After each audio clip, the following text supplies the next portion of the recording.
This is a new Zhiyun Weebill 3. No, this is a huge bag that the combo kit comes with. This is a new Zhiyun Weebill 3. And today we're going to be testing it out while I'm making a short film at Refill's new venue and home for their future car meets, which are going to be awesome. Now before we test it and show you some of the footage at Refill and down at the fields while we're baling up the hay and straw, let's have a closer look at it. As you can see, it's an awesome little beast. I can't even believe that you can get the Canon R3 on here with the EF 16-35 and the VND adapter. It works perfectly. And like me, I bet you all love having all your gear with you, but there are times when you just want to go out, have your camera with you, a gimbal and the drone. So I'd like to take out just the gimbal, the R6, maybe the R3, along with the DJI Mini 3 Pro, because that just gives you everything you need if you want to go out there and tell a story or if you're out vlogging. Now the first thing I like about this is the grip on it. It's a bit of a USP on it really, it's pretty unique. I haven't seen another gimbal with these at all, and it makes it really comfortable to use, so much so I really am considering whether or not I need the DJI RS2, because that's quite big when you compare it next to this, isn't it? Look at the size difference. But there's one thing, I don't think it'll handle the Canon R3, and that might be a bit of a deal breaker for me because I love my R3 and I want a gimbal really that's going to handle that. But I tell you what we'll do after the end of this short video, we'll test it with the R3 and see whether or not it handles it just after you have a look at the footage as well, so stay tuned for that one. And don't forget, if you've got any questions or tips, then leave them in the comments down below.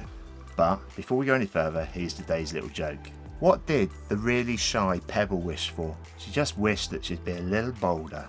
So those of you that know the channel know that I do a lot of reviews on drones, gimbals and cameras, and if you're interested in comparing the different gimbals and things like that, there'll be a link up there somewhere, or if you're looking for a drone and something else. So let's look a little bit closer at this little beauty and compare it against the other Weebills that have been released. So first off, you'll notice that it's had a total redesign. What they've actually done is designed it in a different way, and I think it's really unique because I haven't seen any other gimbals like this, and whether it's for you or not, that'll be down to you, but I find it really comfortable. You see, there is no back handle like previous ones. What they have done though is put some mounting points down here on the bottom, so you can add a handle when you're using briefcase mode.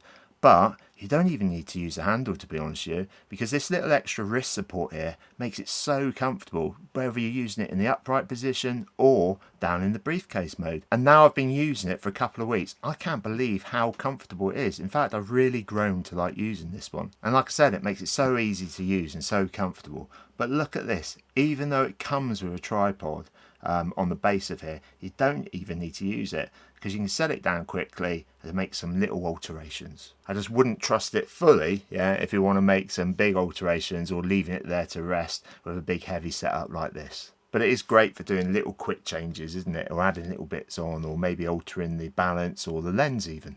And on top of these features, it comes with some extra unique features that, again, although you'll have seen it on smaller gimbals, you won't really have seen it on some bigger ones that can handle heavy setups like this. First off, there's a fill light, and to be honest with you, it works really well. We'll have a look at that in a second. And we'll test also another feature which I've never seen on another gimbal, which is a built-in microphone. So like I said, if you want to go out with just your minimal stuff, let's say you just want to take the gimbal and the camera, you're pretty much sorted just with that. And that's where that big, and I mean big for the size of this anyway, bag probably comes in handy. Because there's an extra little zip pocket down the bottom where you can put your camera into there. Maybe, I don't know, a packet of crisps or a can of Coke or something like that. And then you're sorted for the day, ain't you? So let's test the mic and the light. Here's a quick test then of the onboard mic that's built in here. First thing you notice though is where it clips in the back here, okay? That is actually a 2.5 as opposed to the 3.5. They do give all the cables of it as well, so that's okay. Now let's test this onboard mic. So this is a quick test of the onboard mic on the Zhiyun Weebill 3. ABC 1 2 3. Hopefully you can hear me. So what we've got is the same test now, the Rode plugged in. I bet you can tell a difference from it on the Weebill 3. However, that little microphone there, if you're in a little, I don't know, caught out without one and things like that, then it should help you. Anyway, here we go.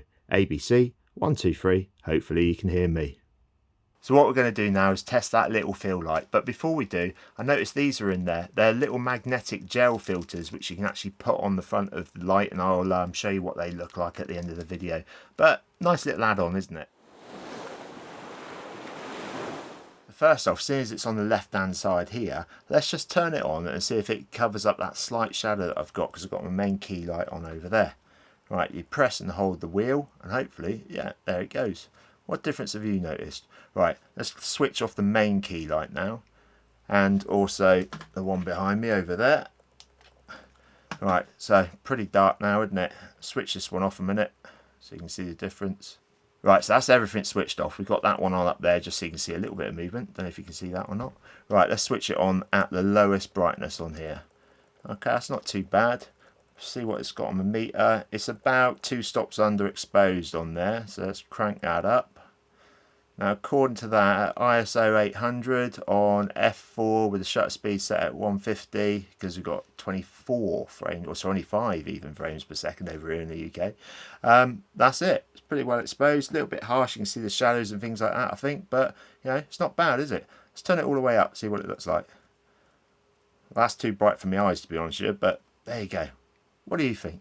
So if you want to change the light temperature as well, you can even do that, plus the brightness of it as well. So you can have it as a tiny little field light, or actually if you're in complete darkness, just like this, you can probably find you'd get away with it, just for a short bit anyway. The motors as well are really, really strong on this, which is what I really like about it, because what it means is I can have these heavier setups on it. Unlike the M2, which I did test as well, and I did get the R6 to balance on there, but it was with only those smaller lenses. And again, if you're interested in that sort of setup, if you just want it for a small one, then there's a review even on that up there. But like I said, it didn't give me the versatility to be able to put on bigger lenses, and the R6 like I've got it now with the 16 to 35 on it, and actually I've even got it to balance with a 24 to 70 f2.8, and like I said, it's so lightweight and comfortable with that extra little wrist grip down the bottom. There is a trigger down the bottom which you can customize in the settings and make any of the modes even that you want on it.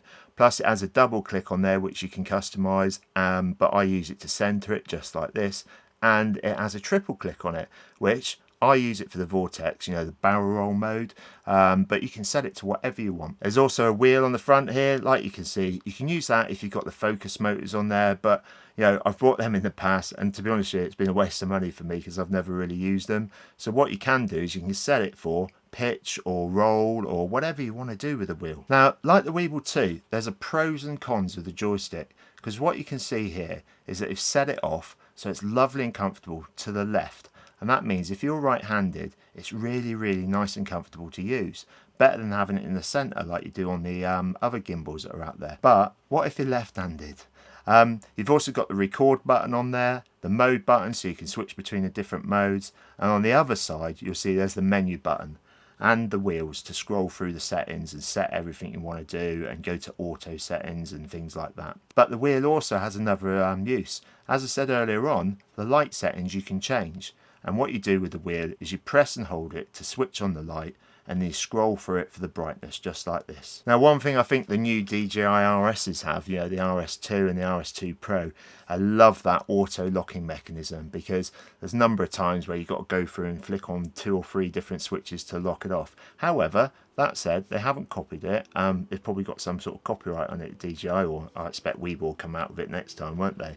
But they have looked at the locking mechanisms on there, because if there was one fault with Weebills in the past was their locking mechanisms, and they've really upgraded these. They're nice and strong and solid, and they're really easy to flick on and off just like this. And although that auto locking is really, really nice to have, it's not going to be a deal breaker for me. Now, the runtime on this, it's got built-in batteries, so you don't have to worry about popping new ones in and out. Now, some people think that's an advantage and some think it's not, but I've never had the batteries on any of the gimbals I've had in the past actually die on me. It'll last for 21 hours, and it's got a fast charging time of just over 3 hours. And to be honest with you, that's going to last you at least a day, because who's going to be filming for a day at 21 hours anyway? You'd be knackered, wouldn't you? But it's going to last you a good couple of days, isn't it? Now, as I said earlier on, having this, the DJI Mini 3 Pro, and a camera, of course, is probably all you need to do and take out with you. I'd still take a microphone for it with me, because although it's nice to have this built-in mic on here, which would be good as a backup, I suppose, if your battery runs out on your mic, the sound isn't as good as having the old Rode on top of it, is it? Or using, like I did at the refuel event, the wireless ones on there. So with just that, it packs away nicely in a nice little bag, doesn't it? Or you can put it in that weird one that comes with it. Like I said, it looks really cool and everything else. It's got those draw cords on the top and everything else, but it looks a bit big and clumsy just for that small gimbal. But you get it with it. And Sam, I know it's always good when it comes with a bag, isn't it? And then that way, you've got all the gear you need for the day, haven't you? And then you can start to tell those stories. Now, I'm no master at that in any way, shape or form. I like to have a go at it. But there's a great guy out there called Devon, and he's tested this gimbal as well. Now, what he's also done is he'll go over it just like I have as well, I'm sure, and he'll tell you whether it's the pros and cons like I have. But he's actually done a second part of the video that tells you how he uses it to make a story. So I'd highly recommend that you go and watch that one, as he gives you some really top tips and it'll really help you improve how you tell your stories. So, what's it like in the field? Let's have a look at some of the test footage.